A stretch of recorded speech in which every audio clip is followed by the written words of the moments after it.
যে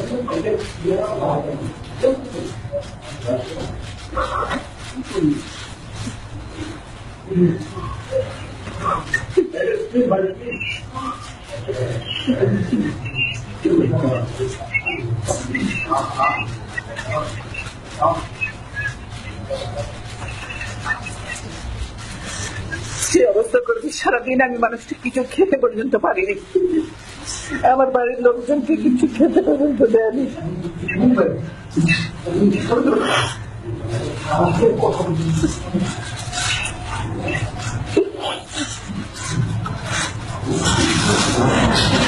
অথচ তারা মিথ্যা কথা বলছে যে আমি নিজের বাড়ি ছেড়ে বেরিয়ে এসেছি। এটা সম্পূর্ণ মিথ্যা কথা, বানোয়াট কথা।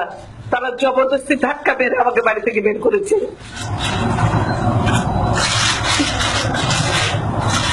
আপনারা গেলে আপনাদের যদি সাংবাদিকদের ঢুকতে দেয়, আপনারা দেখে আসেন কিভাবে ভেঙেছে তারা। তারা প্রথমে ফ্রন্ট দরজায় গ্রিল যেখানে আছে, গ্রিলের নেট কেটে তালা ভেঙে ভিতরে ঢুকেছে। তারপরে আমার একটা স্টাডি রুম, সেখানে তারা ধাক্কা মারতে মারতে আমার লোকজনকে কাজে, তারপরে তারা ভয়ে খুলে দিয়েছে।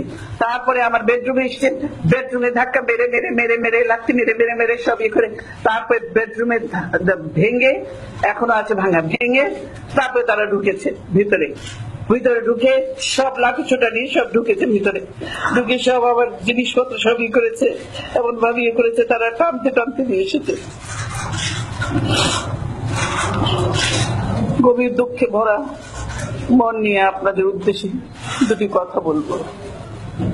আজ আপনারা দেখছেন কিভাবে রাষ্ট্রীয় সন্ত্রাসের মাধ্যমে আমাকে শহীদ স্মৃতি বিজড়িত বাড়ি থেকে উচ্ছেদ করা হয়েছে। দীর্ঘদিনের সংসারের সব মালামাল রেখে আমাকে এক কাপড়ে বাড়ি থেকে বেরিয়ে আসতে হতো। আজকে যেভাবে আমাকে অপমান করা হয়েছে, ঘরের দরজা ভেঙে আমার বেডরুমের দরজা ভেঙে রীতিমতো ট্রেনিং হিসেবে তারা বের করেছে, এবং এমন ভাবে বলছে যে পুরুষ মানুষ এমন ভাবে বলছে যে জোর করে ওনাকে উঠিয়ে নিয়ে আসেন, জোর করে দরকার হলে ওনাকে কোলে উঠিয়ে নিয়ে আসেন। এরকম ভাবে একটা সরকারের এই আচরণ।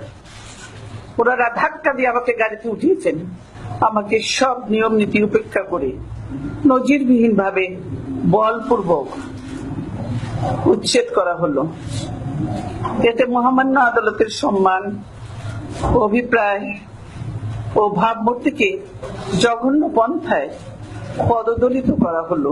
এই উচ্ছেদ করতে গিয়ে যে অমানবিক আচরণ তারা করেছে, তাতে আমি নিজে অপমানিত, লাঞ্ছিত শুধু নই, লজ্জিত বোধ করছি। আমার পরিবারের সদস্যদের গায়ে হাত তুলতেও তারা দ্বিধাবোধ করেনি।